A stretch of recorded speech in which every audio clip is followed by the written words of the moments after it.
Thursday afternoon chat. Your favorite artists with Jayar.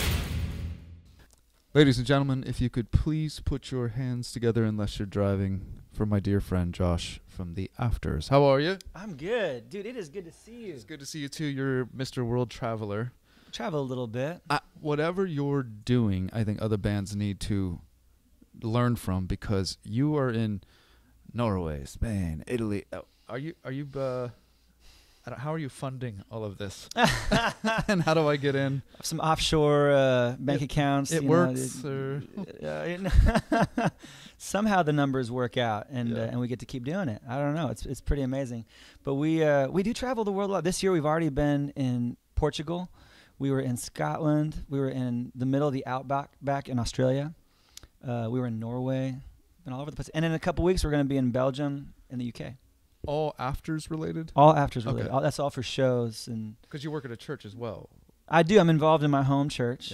Yeah. Which I love being involved in my home church. We toured so heavily for the first few years of the Afters. You remember those days. You remember us pulling up in a van and just looking like we were about to die, fall over, asking for a place to sleep. And Starbucks in hand, just running on coffee. Yeah. But we hit a point after those first couple of years. We played so many shows. Literally, there was a year where we were gone almost 300 days. Yeah. And I remember coming home, and I went to church with my wife, and I realized nobody at my church knows that I'm my wife's husband, and they don't know that I'm my kid's dad. Right. And I remember talking to Matt about it and saying, something's got to change. Yeah. So we completely redid the way that we do touring, and so we put strict parameters on how long we'd be gone and that kind of thing. So at that time, we got really involved in our home churches. Right. And so anytime we're not touring, we're home leading worship, and it's been a really cool thing. That's great. We have exciting stuff to talk about. A greatest hits album from the Afters has just come out. And so fans like me, it'll be nice to have them all on one compilation. Yeah, you brought up something really interesting. You said this is the greatest hits, not just for the Afters. This is the greatest hits of all time. Right. It happens to be Afters songs, and I appreciate that, Jayar. Volume 2 might be Sinatra or Elvis, but for now, the Beatles, maybe. Volume 4, but yeah. Yeah. So but there are 2 new songs on this. 2 new songs, yeah. A song called Fear No More. Okay. Which is an anthem for trusting God and standing up in the face of anxiety and fear. And then a song called Well Done, which is the new single. It's a message that's been on my heart for years. And in fact, that title, Well Done, has been bouncing in my head for quite a while. And I wanted to write that song. And this year, all that just really hit close to home. Just the idea of the impact that we have while we're here in the world. And I lost my dad to cancer when I was... It was about 15 years ago. And, man, ever since then, there's been this void in our family. And I have 4 kids, and so every time we have birthdays, every time we have family get-togethers, I just feel that void. And we just miss him and just feel like we were robbed from what he would bring to life. And it really hit home this year because I have 2 sisters that got married. And at one of my sister's wedding, I walked my sister down the aisle and gave her away to her husband. And at the other wedding, I officiated it, and my mom walked my sister down the aisle. And I just remember thinking, man, my dad should have been here to do this. But I also looked around at those weddings, and I saw our family together, and it hit me that, man, my family loves Jesus. And that's a testament to how our dad showed us what it was like to live a life in pursuit of God. And so I thought, man, even though we didn't have him for as long as we should have, what he gave us was invaluable. Like, our inheritance from him was a love and passion for Jesus, and I can imagine a better legacy to leave behind. And so all that kind of sparked this idea of writing a song about that. You know, someday we're all going to leave this world, all of us, and we're going to leave behind the pains and the struggles and the heartache, and we're going to go to a place where we're going to belong more than we've ever belonged, where we're going to be more at home than we've ever felt. And man, when we go to that place, we're going to see Jesus. And I can't wait for that day that we hear, "Well done, my good and faithful servant." And so that's kind of, so I actually finished the song on the day Billy Graham died. Oh, wow. Because I had written part of it. That's crazy timing. And I didn't know how to finish it. Yeah. And Will Graham, the grandson of Billy Graham, he's become a really good friend over the last few years. We do a lot of events together. And I texted him and just told him we were praying for he and his family. And he texted me back this quote from his grandfather. He said, "All day I've been thinking about these words from my grandfather, that someday you'd hear that Billy Graham has died." But he said, "Don't believe it, because I'm actually more alive than ever." And that just got my gears spinning. I was like, man, imagine when we get to heaven, think about how many people there are going to be there. There's going to be like neighborhoods that are like there because they heard the gospel from Billy Graham, right? If there's overcrowding in traffic, it's because Billy Graham told too many people about Jesus. Right.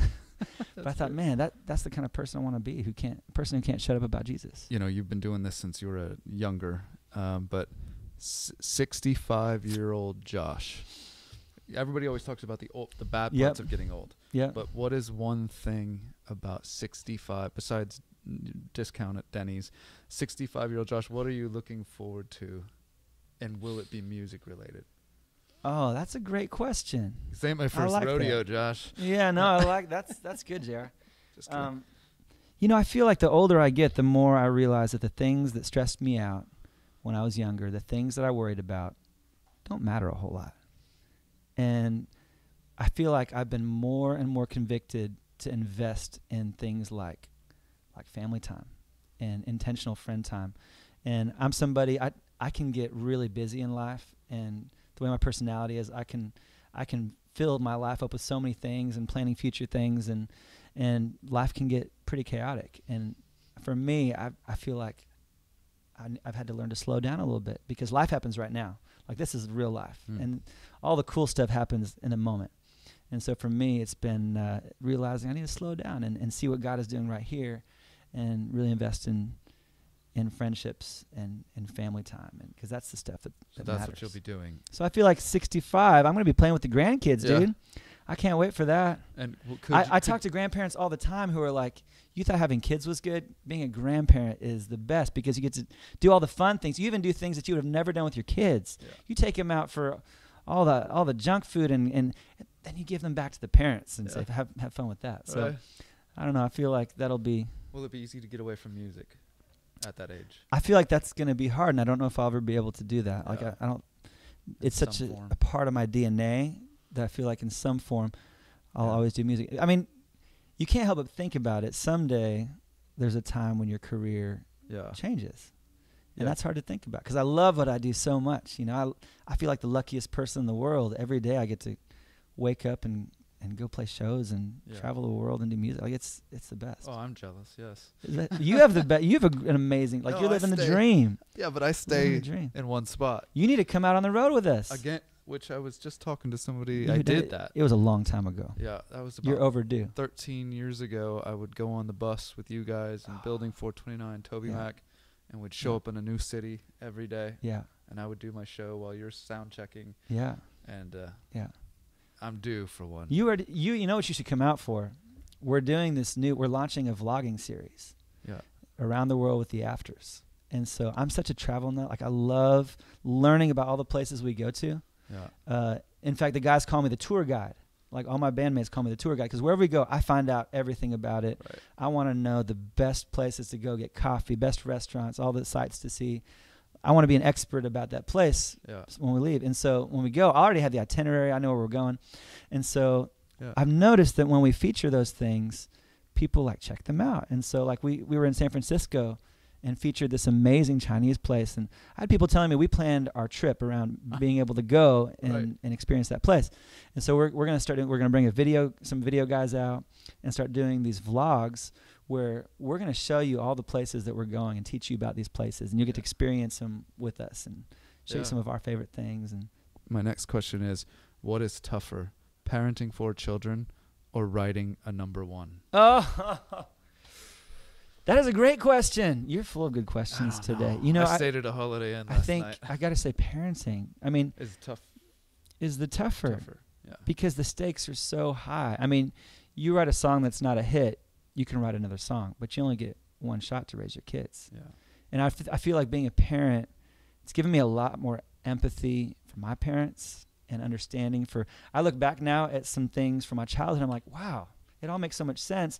I had great parents, but I'm sure they made mistakes too, you know, and I realized we're all just trying to figure it out, trying to do the best we can, trying to not mess up our kids and trying to give them what they need to grow wings. And, you know, I have a kid who's 15. My oldest has started high school this year, and it really hit that, man, this is like close to the end of his time at home. 4 years, and he could be going off to college. And Whew, Yeah. it hits hard. Mine's got a permit. You driving permit already, dude. I'm terrified of that. Matt, our guitar player, he was just telling me he took his daughter out driving, and he said it was the most terrifying experience of his life. It's just weird because I've held her in my arms when she was the size of a loaf of bread, and now she's holding my life. Is she in a her hands. good driver? She's all right, but Does she have the one foot that she uses for both pedals, or is the 2 feet, like one on the brake, one on the gas? well, it's clutch, so she's Good for you. yeah. If she wants this vehicle, she's gonna have to learn. Clutch. Yeah. But she hugs the middle too much. I'd rather hit a mailbox than hit it head on. Mm-hmm. So I'm like, could you please? Let's lean to the right, not Rumble left. strips, honey. Rumble strips. Yeah. Let's reach our hand in the fishbowl of random questions here. What is the most quotable movie all time to you? Ooh, that's tough. You know, I feel like I hear people making Dumb and Dumber quotes all the time. Yeah. You know, I'm a big Brad Pitt fan. I've loved Brad Pitt movies for a long time, and so I love to quote a movie that I was actually in with Brad Pitt. Like I shared the screen with Brad Pitt. It's one of the highlights of my acting career. Are you on IMDb? I need an IMDb page because actually, true story, I shared a scene with Brad Pitt, George Clooney, and Matt Damon all at the same time. So my family and I, we were headed to Europe to go visit family in Holland. And I have my son, my oldest son, who at the time was a little baby. And he's in my arms, and all of a sudden this guy nudges me. And we're waiting to board the plane. He says, "Hey, you can board. You got a line jumper in your arms." And I look over, and I'm like, "Line jumper? What do you mean?" It's Don Cheadle. Oh, wow. Don Cheadle, the actor. And so I said, "What do you mean, line jumper?" And he said, "Well, you have a baby. That means you get to board before everybody else." So I'm boarding the plane. Bernie Mac is sitting down in first class with his wife. We get to Amsterdam, and we go to get our bags from the baggage carousel. And I'm standing there, and Don Cheadle again walks up next to me. And so I asked him what they were doing in town. He said, "We're filming Ocean's 12. Right. And I said, "Oh, no way, in Amsterdam." And he said, "Yeah." He kind of told me where it was in Amsterdam. He said, "You know, you should come down there because sometimes they'll let people watch, and you never know." So we went down there, and it was completely barricaded off. The whole area where they were filming, completely barricaded. Those huge crowds up against the barricades. But I'm a musician, and I know how these things work. I know how security works. I'm not giving – hopefully this doesn't reveal too much about the process. Yeah. But if you have confidence, you can get through any security. Right. So I was pushing a stroller. My wife was with me. My cousin and his wife were there. And I just told them, "Follow me and do exactly what I do, and don't stop. You got to look confident." Right. So I walk up to the barricade, push through all the people, push it aside, and the security guard comes over and starts yelling at me in Dutch.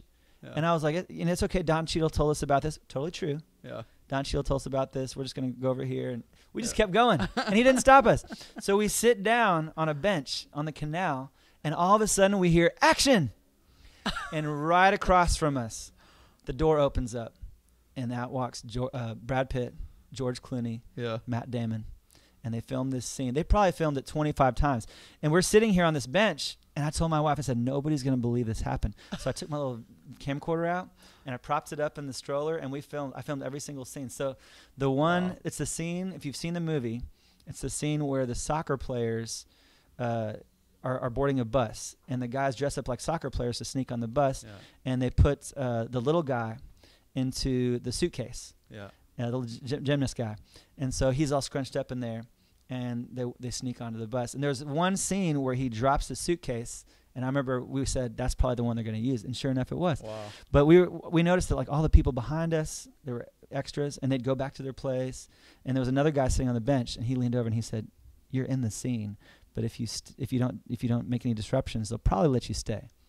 So if you watch that scene, if you I'm look, rent it right now. blurred out in the background, sitting on a bench, there's a family, and that is us. That's my big screen debut. I love it. That's perfect. Thank you so much, Jayar. We love you. Love you. You're the best. Thank you. The Thursday Afternoon Chat. Your favorite artists with Jayar.